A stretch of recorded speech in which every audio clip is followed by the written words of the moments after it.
Lakshman Saudi ಅವರೇ,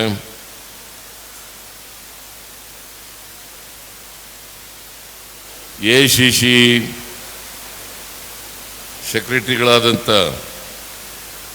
Roji John ಅವರೇ,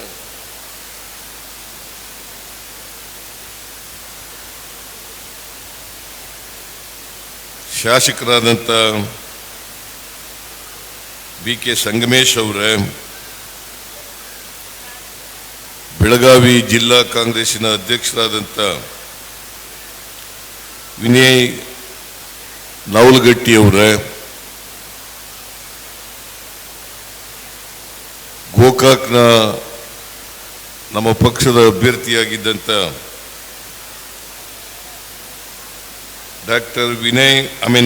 doctor Mahantesh Kadadi ಅವರೇ, ನಮ್ಮ ಪಕ್ಷದ ಮುಖಂಡರಾದಂಥ ಅಶೋಕ್ ಪೂಜಾರಿ ಅವರೇ, ಚಂದ್ರಶೇಖರ ಕೊಣ್ಣೂರ್ ಅವರೇ, ಸಿದ್ಲಿಂಗ ದಳವಾಯಿ ಅವರೇ, ಮೇಲ್ಮನೆಯ ಸದಸ್ಯರಾದಂಥ ನಾಗರಾಜ್ ಯಾದವ್ ಅವರೇ, ವೇದಿಕೆ ಮೇಲಿರ್ತಕ್ಕಂಥ ಎಲ್ಲ ನಮ್ಮ ಪಕ್ಷದ ಮುಖಂಡರುಗಳೇ, ಬ್ಲಾಕ್ ಸಮಿತಿಯ ಅಧ್ಯಕ್ಷರುಗಳೇ, ಇಲ್ಲಿ ಈ ಉರಿ ಬಿಸಿಲಿನಲ್ಲೂ ಕೂಡ ಇಷ್ಟೊಂದು ಅಪಾರ ಸಂಖ್ಯೆಯಲ್ಲಿ ಸೇರಿರ್ತಕ್ಕಂಥ ಆತ್ಮೀಯ ಕಾರ್ಯಕರ್ತ ಬಂಧುಗಳೇ, ಮತದಾರ ಬಂಧುಗಳೇ,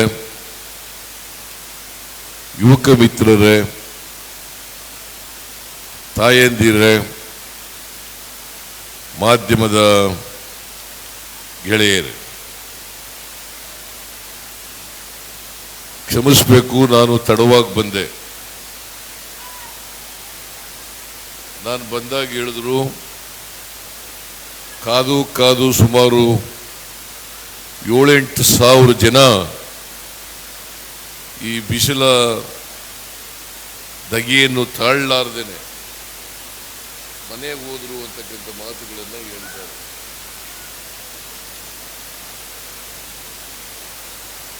ನನಗೆ ಬೆಳಗಾವಿಗೆ ಬಂದ ಮೇಲೆ ಹೆಲಿಕಾಪ್ಟರ್ ಬರೋದು ತಡ ಆಯಿತು,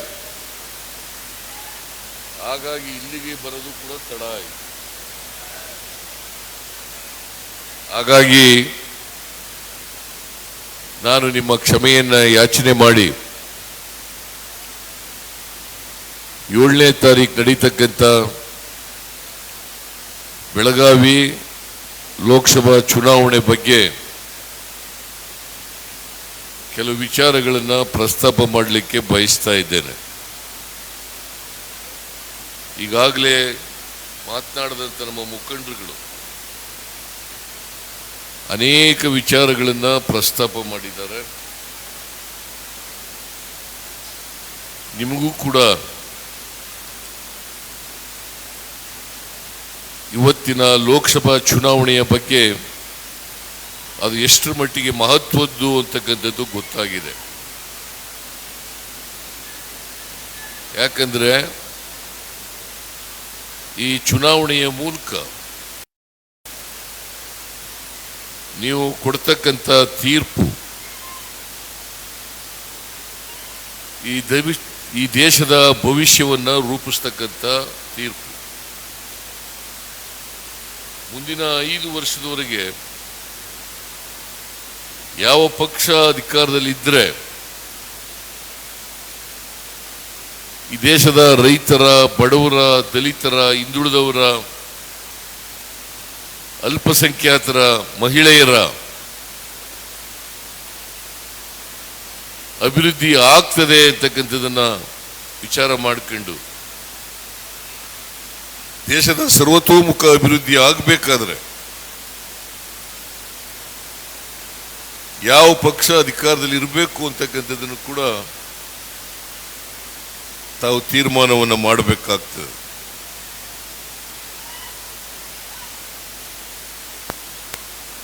ನಿಮಗೆಲ್ಲ ಗೊತ್ತಿದೆ, ನರೇಂದ್ರ ಮೋದಿಯವರು ಈ ದೇಶದ ಅಧಿಕಾರದ ಚುಕ್ಕಾಣಿಯನ್ನು ಹಿಡಿದು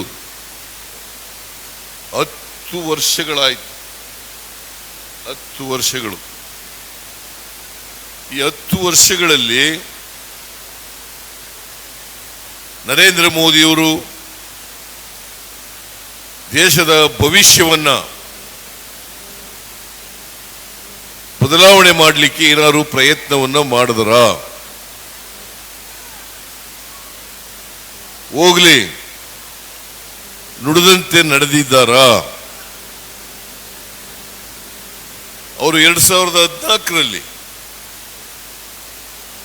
ಏನೆಲ್ಲ ಈ ದೇಶದ ಜನರಿಗೆ ಭರವಸೆಗಳನ್ನು ಕೊಟ್ಟಿದ್ರು, ಆ ಭರವಸೆಗಳನ್ನು ಈಡೇರಿಸತಕ್ಕಂಥ ಪ್ರಯತ್ನ ಮಾಡಿದ್ದಾರಾ? ಅಥವಾ ಎಲ್ಲ ಉಳಿದಿದೆ? ದೇಶದ ಜನರಿಗೆ ಸುಳ್ಳು ಹೇಳ್ತಕ್ಕಂಥ ಕೆಲಸವನ್ನ ನರೇಂದ್ರ ಮೋದಿಯವರು ಮಾಡಿದ್ದಾರಾ ಅಂತಕ್ಕಂಥದ್ದನ್ನ ತಾವೆಲ್ಲರೂ ಕೂಡ ಪರಿಶೀಲನೆಯನ್ನು ಮಾಡಬೇಕು ಅಂತೇಳಿ ನಿಮ್ಮಲ್ಲಿ ಅತ್ಯಂತ ಕಳಕಳಿಯಿಂದ ಮನವಿಯನ್ನು ಮಾಡಲಿಕ್ಕೆ ಬಯಸ್ತಾ ಇದ್ದೇನೆ. ನರೇಂದ್ರ ಮೋದಿಯವರು ಈ ದೇಶಕ್ಕೆ 2014ರಲ್ಲಿ ಪ್ರಧಾನಮಂತ್ರಿ ಆದರು. ಅಲ್ಲಿವರೆಗೆ 10 ವರ್ಷಗಳ ಕಾಲ ಮನಮೋಹನ್ ಸಿಂಗ್ರವರು ಪ್ರಧಾನಮಂತ್ರಿ ಆಗಿದ್ರು. ಮನಮೋಹನ್ ಸಿಂಗ್ರವರು ಪ್ರಧಾನಮಂತ್ರಿ ಆಗಿರುವಾಗ ಅನೇಕ ದೇಶದ ಮೂಲಭೂತ ಸಮಸ್ಯೆಗಳನ್ನು ಬಗೆಹರಿಸಲಿಕ್ಕೆ ಪ್ರಾಮಾಣಿಕ ಪ್ರಯತ್ನವನ್ನು ಮಾಡಿದರು. ಇವತ್ತು ಫುಡ್ ಸೆಕ್ಯೂರಿಟಿ ಆಕ್ಟ್ ಅನ್ನ ಜಾರಿಗೆ ತಗೊಂಡ್ಬಂದವರು ಮನಮೋಹನ್ ಸಿಂಗ್ರವರು. ರೈಟ್ ಟು ವರ್ಕ್ ಜಾರಿಗೆ ತಗೊಂಡ್ಬಂದವರು ಮನಮೋಹನ್ ಸಿಂಗ್ರವರು. ರೈಟ್ ಟು ಇನ್ಫಾರ್ಮೇಶನ್ ಜಾರಿಗೆ ತಗೊಂಡ್ಬಂದವರು ಮನಮೋಹನ್ ಸಿಂಗ್ರವರು. ರೈಟ್ ಟು ಎಜುಕೇಶನ್ ಜಾರಿಗೆ ತಗೊಂಡ್ಬಂದವರು ಮನಮೋಹನ್ ಸಿಂಗ್ರವರು. ಇವೆಲ್ಲವೂ ಕೂಡ ಸಾಮಾನ್ಯ ಜನರ ಮತದಾರರ ಸಮಸ್ಯೆಗಳನ್ನು ಬಗೆಹರಿಸಲಿಕ್ಕೆ ಮಾಡಿದಂಥ ಕಾನೂನುಗಳು ಅಂತಕ್ಕಂಥದ್ದನ್ನು ತಾವೆಲ್ಲರೂ ಕೂಡ ಅರ್ಥ ಮಾಡ್ಕೋಬೇಕಾಗ್ತದೆ. ಇವತ್ತು ರೈಟ್ ಟು ಫುಡ್ ಇಲ್ಲದೆ ಹೋಗಿದ್ರೆ, ಫುಡ್ ಸೆಕ್ಯೂರಿಟಿ ಆಕ್ಟ್ ಆಗದೆ ಹೋಗಿದ್ರೆ, ನಾವು ಬಡವರಿಗೆ ಉಚಿತವಾಗಿ ಅಕ್ಕಿ ಕೊಡಲಿಕ್ಕೆ ಸಾಧ್ಯ ಆಗ್ತಾ ಇರಲಿಲ್ಲ. ನೀವು ಅರ್ಥ ಮಾಡ್ಕೋಬೇಕು, ಫುಡ್ ಸೆಕ್ಯೂರಿಟಿ ಆಕ್ಟ್ ಅನ್ನ ತಂದವರು ನರೇಂದ್ರ ಮೋದಿಯವರಲ್ಲ, ಮನಮೋಹನ್ ಸಿಂಗ್ರವರು ಅಂತಕ್ಕಂಥದ್ದನ್ನು ಅರ್ಥ ಮಾಡ್ಕೋಬೇಕಾಗ್ತದೆ. ಈಗ ಅದರ ಕ್ರೆಡಿಟ್ ಅನ್ನ ಪಡ್ಕೊಳ್ಳಿಕ್ಕೆ ನರೇಂದ್ರ ಮೋದಿಯವರು ಪ್ರಯತ್ನವನ್ನು ಮಾಡ್ತಾ ಇದ್ದಾರೆ. ಅವರು ಫುಡ್ ಸೆಕ್ಯೂರಿಟಿ ಆಕ್ಟ್ ತರಲಿಲ್ಲ, ಆಹಾರ ಭದ್ರತೆ ಕಾಯ್ದೆಯನ್ನ ತಂದವರು ಈ ದೇಶದ ಪ್ರಧಾನಮಂತ್ರಿಯಾಗಿದ್ದಂಥ ಕಾಂಗ್ರೆಸ್ಸಿನ ಮನಮೋಹನ್ ಸಿಂಗ್ರವರು ಅಂತಕ್ಕಂಥದ್ದನ್ನು ತಾವೆಲ್ಲರೂ ಕೂಡ ಅರ್ಥ ಮಾಡ್ಕೋಬೇಕು. ನರೇಂದ್ರ ಮೋದಿಯವರು ಹೇಳಿದರು 2014ರಲ್ಲಿ, ವಿದೇಶದಲ್ಲಿ ಕಪ್ಪು ಹಣ ಇದೆ, ಆ ಕಪ್ಪು ಹಣವನ್ನು ತಂದು ಎಲ್ಲರ ಅಕೌಂಟ್ಗಳಿಗೆ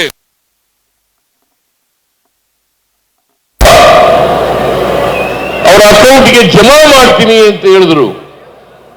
ನಾನು ಇವತ್ತು ನಿಮಗೆ ಕೇಳ್ತೇನೆ, 10 ವರ್ಷ ಆಯ್ತು ನರೇಂದ್ರ ಮೋದಿ ಅವರೇ, ನಿಮ್ಮ ಅಕೌಂಟಿಗೆ 15 ರೂಪಾಯಿ ಬಂದಿದೆಯಾ? 15 ರೂಪಾಯಿನೂ ಕೂಡ ಬರಲಿಲ್ಲ. 10 ವರ್ಷಗಳ ಕಾಲ ಸುಳ್ಳು ಹೇಳಿದ್ರು. ನರೇಂದ್ರ ಮೋದಿ ಅವರು ಹೇಳಿದ್ರು, ಈ ದೇಶದಲ್ಲಿ ನಿರುದ್ಯೋಗದ ಸಮಸ್ಯೆ ಇದೆ, ಅನೇಕ ಜನ ಯುವಕ ಯುವತಿಯರು ನಿರುದ್ಯೋಗಿಗಳಾಗಿದ್ದಾರೆ, ಅವರಿಗೆ ಕೆಲಸ ಕೊಡ್ಲಿಕ್ಕೋಸ್ಕರ ವರ್ಷಕ್ಕೆ 2 ಕೋಟಿ ಉದ್ಯೋಗಗಳನ್ನು ಸೃಷ್ಟಿ ಮಾಡುತ್ತೇನೆ. 2 ಕೋಟಿ ಉದ್ಯೋಗಗಳನ್ನು 10 ವರ್ಷ ಆದರೂ ಕೂಡ 20 ಲಕ್ಷ ಉದ್ಯೋಗಗಳನ್ನು ಕೂಡ ಸೃಷ್ಟಿ ಮಾಡಲಿಲ್ಲ. 10 ವರ್ಷಗಳಲ್ಲಿ 20 ವರ್ಷಕ್ಕೆ 2 ಕೋಟಿ ಅಂತಂದ್ರೆ 10 ವರ್ಷಗಳಲ್ಲಿ 20 ಕೋಟಿ ಉದ್ಯೋಗಗಳನ್ನು ಸೃಷ್ಟಿ ಮಾಡಬೇಕಾಗಿತ್ತು. ಮಾಡಕ್ಕಾಗಲಿಲ್ಲ. ಆ ಯುವಕ ಯುವತಿಯರು ನಿರುದ್ಯೋಗಿಗಳು ಕೆಲಸ ಕೊಡಿ ಅಂತಂದ್ರೆ ಪಕೋಡ ಮಾರಕ್ ಹೋಗಿ ಬೋಂಡಾ ಮಾರಕ್ ಹೋಗಿ ಅಂತೇಳಿ ಅತ್ಯಂತ ಬೇಜವಾಬ್ದಾರಿ ಹೇಳಿಕೆಯನ್ನ ನರೇಂದ್ರ ಮೋದಿಯವರು ಕೊಟ್ಟರು ಅಂತಕ್ಕಂಥದ್ದನ್ನು ಇವತ್ತು ತಾವೆಲ್ಲ ಗಮನಿಸಿದ್ದೀರಿ. ಇವರು ಈ ದೇಶದ ಪ್ರಧಾನಮಂತ್ರಿ ಆಗಲಿಕ್ಕೆ ಯೋಗ್ಯರ ಇಲ್ವಾ ಅಂತಕ್ಕಂಥದ್ದನ್ನು ತಾವು ವಿಚಾರ ಮಾಡಬೇಕಾಗ್ತದೆ. ಅದೇ ರೀತಿ ನರೇಂದ್ರ ಮೋದಿ 2014 ಹೇಳಿದ್ರು, ಭಾರತ ದೇಶ ಹಳ್ಳಿಗಳ ದೇಶ, ಕೃಷಿ ಪ್ರಧಾನವಾದಂಥ ದೇಶ. ಅದಕ್ಕೋಸ್ಕರ ರೈತರ ಆದಾಯವನ್ನ 2 ಪಟ್ಟು ಮಾಡ್ತೇನೆ, ರೈತರ ಆದಾಯವನ್ನ 2 ಪಟ್ಟು ಮಾಡ್ತೇನೆ ಅಂತ ಹೇಳಿದ್ರು. ಅದು ಯಾವಾಗ? 2022ನೇ ಇಸ್ವಿ ಒಳಗಡೆ ರೈತರ ಆದಾಯ 2 ಪಟ್ಟು ಮಾಡ್ತೇನೆ. ನಾನು ಕೇಳ್ತೇನೆ ನಿಮಗೆ, ರೈತರ ಆದಾಯ ಏನಾದ್ರು ಹೆಚ್ಚಾಯ್ತಾ?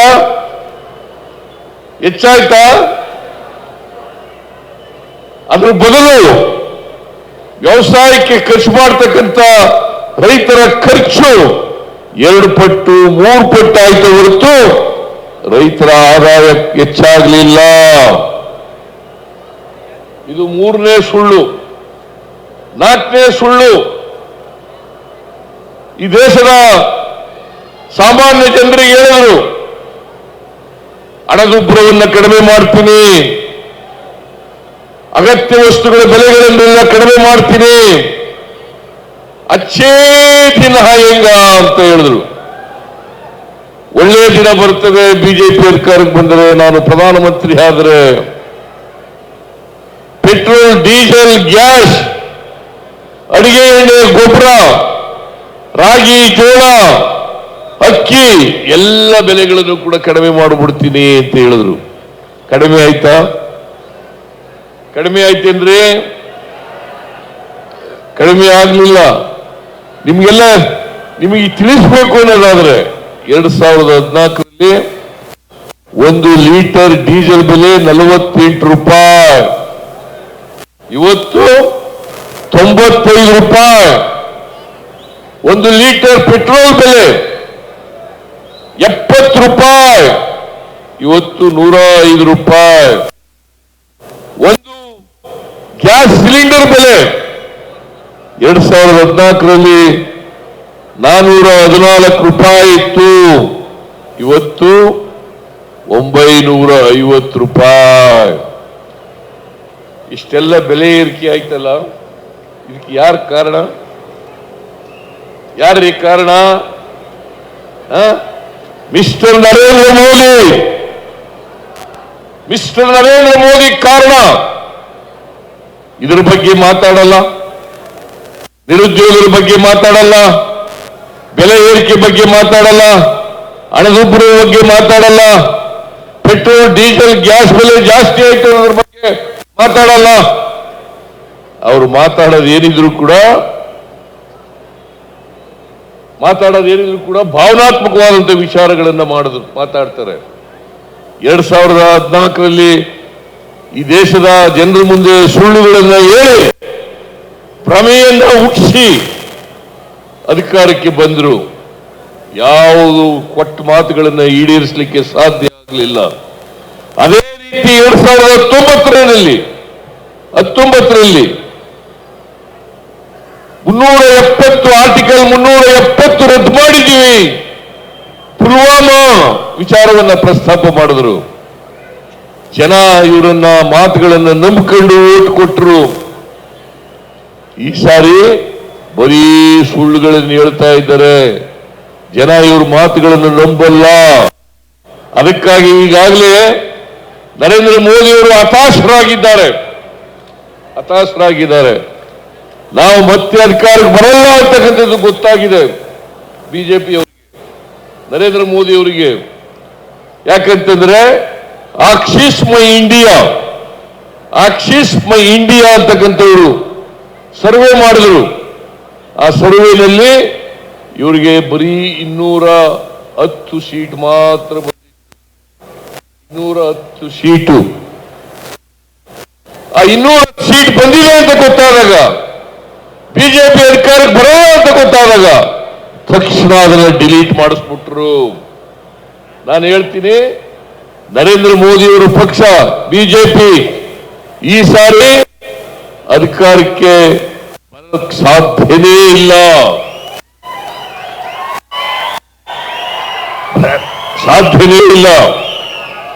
ಎನ್ಡಿಎ ಮತ್ತು ಮಿತ್ರ ಪಕ್ಷಗಳು ಕೇಂದ್ರದಲ್ಲಿ ಅಧಿಕಾರಕ್ಕೆ ಬರುತ್ತವೆ ಅಂತಕ್ಕಂಥದ್ದನ್ನ ತಾವೆಲ್ಲರೂ ಕೂಡ ಅರ್ಥ ಮಾಡ್ಕೋಬೇಕಾಗ್ತದೆ. ಈಗಾಗಲೇ 2 ಹಂತದ ಚುನಾವಣೆ ನಡೆದಿದೆ. 1ನೇ ಹಂತ, 2ನೇ ಹಂತ. 2ನೇ ಹಂತದಲ್ಲೂ ಕೂಡ ಕಾಂಗ್ರೆಸ್ ನೇತೃತ್ವದ ಎನ್ಡಿಎ ಅಧಿಕಾರಕ್ಕೆ ಬರುತ್ತದೆ. ಬೇರೆ ಬಿಜೆಪಿ ವಿರೋಧವಾದಂತಹ ಪಕ್ಷಗಳ ಅಧಿಕಾರಕ್ಕೆ ಹೆಚ್ಚು ಸ್ಥಾನಗಳನ್ನು ಗೆಲ್ತಾರೆ ಅಂತಕ್ಕಂಥ ಗೊತ್ತಾದ ಮೇಲೆ ನರೇಂದ್ರ ಮೋದಿಯವರು ಹತಾಶರಾಗಿದ್ದಾರೆ.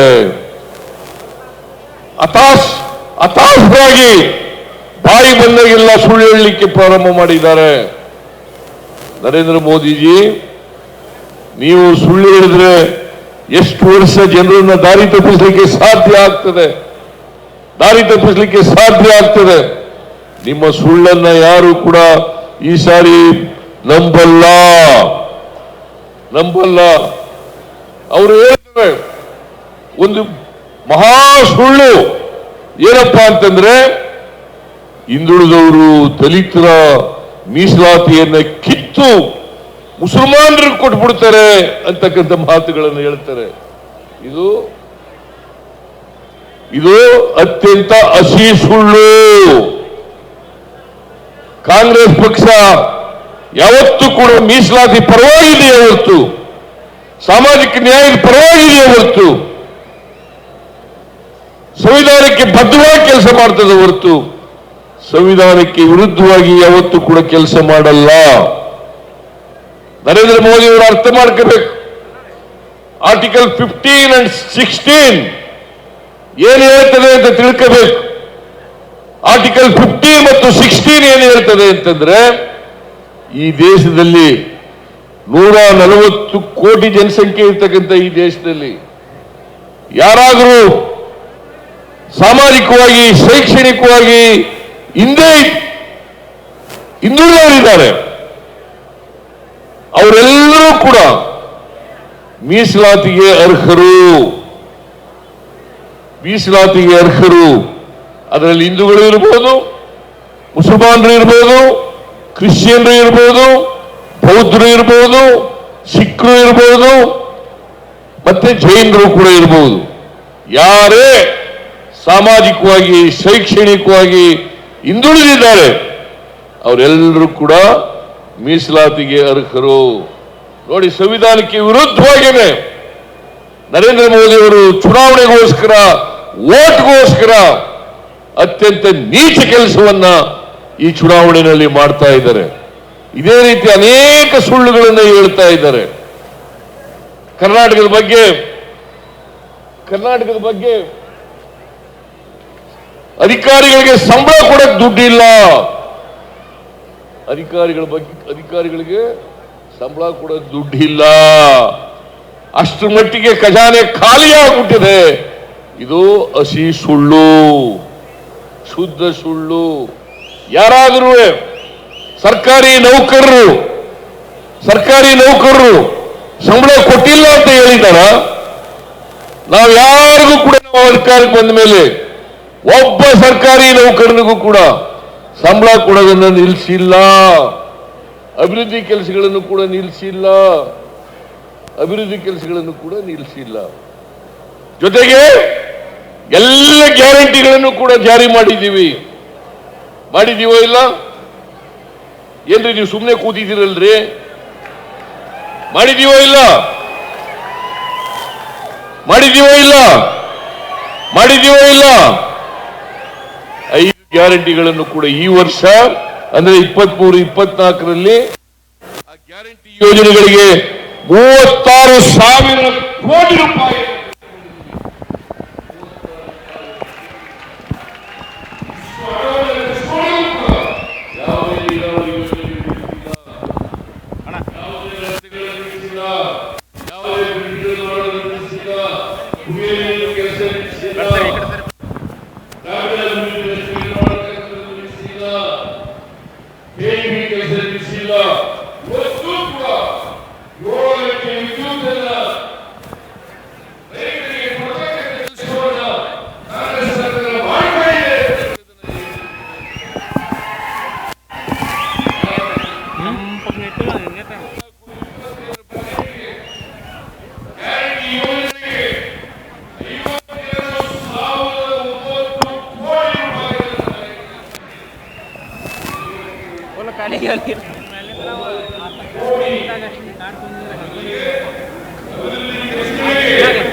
ಮೇಲೆ ನೀವು ಹಿಂಗ ಇದ್ರೊಳಗೆ ಮಾಡುತ್ತಾರೆ.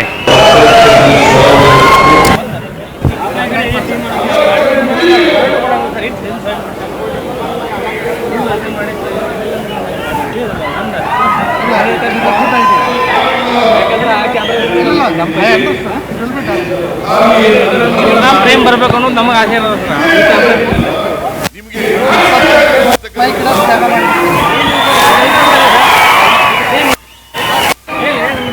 ಸೇಮ್ ಬೇರೆ ಕೇಳಿದ್ರಲ್ಲ ಅದ ಸರ, ಅವು ಮೇಲೆ ಬಂದು ಇವು ಈ ಥರ ಮಾಡಿರ್ತೀರಿ ನೀವು, ಅದು ಮುಗಿದು ಹೋಗ್ತಾರೆ. ಅದ ಸೇಮ್ ಒಂದೇ ಸಾಕು.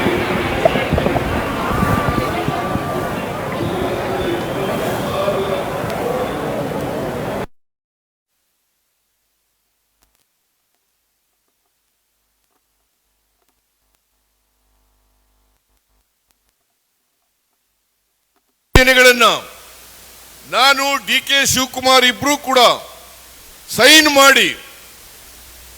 ಮಾಡಿ ಗ್ಯಾರಂಟಿ ಚೆಕ್ಗಳನ್ನು ಮನೆಗೆ ಹಂಚಿದೋ.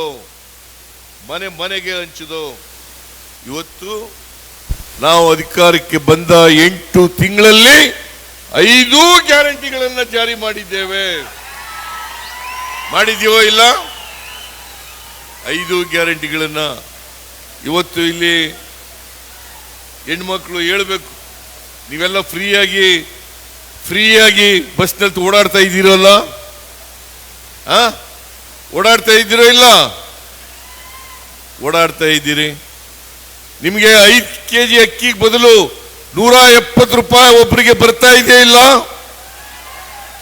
ಬರ್ತಾ ಇದೆ. ಗೃಹ ಜ್ಯೋತಿ ಯೋಜನೆಯಲ್ಲಿ 200 ಯೂನಿಟ್ ವರೆಗೆ ಕರೆಂಟ್ ಬಿಲ್ ಅನ್ನು ಕೊಡ್ತಾ ಇಲ್ಲ ಅಲ್ಲ? ಕೊಡ್ತಾ ಇದ್ದೀರಾ? ಕೊಡ್ತಾ ಇಲ್ಲ. ನಾವು ಅದನ್ನೇ KEBಗೆ ನಾವೇ ಕಟ್ಕೊಡ್ತಾ ಇದ್ದೀವಿ. ಗೃಹಲಕ್ಷ್ಮಿ ಯೋಜನೆ, ಬಡವರ ಕೈನಲ್ಲಿ ದುಡ್ಡಿರಬೇಕು, ಕೊಂಡ್ಕೊಳ್ತಕ್ಕಂಥ ಶಕ್ತಿಯನ್ನು ಹೆಚ್ಚು ಮಾಡಬೇಕು ಅಂತೇಳಿ ತಿಂಗಳಿಗೆ 2,000 ರೂಪಾಯಿ ಕೊಡ್ತಾ ಇದೀವೋ ಇಲ್ಲ ಮನೆ ಯಜಮಾನಿಗೆ? ತಿಂಗಳಿಗೆ 2,000 ರೂಪಾಯಿ ಕೊಡ್ತಾ ಇದೀವೋ ಇಲ್ಲ? ಕೊಡ್ತಾ ಇದ್ದೀವಿ. ಯುವ ನಿಧಿ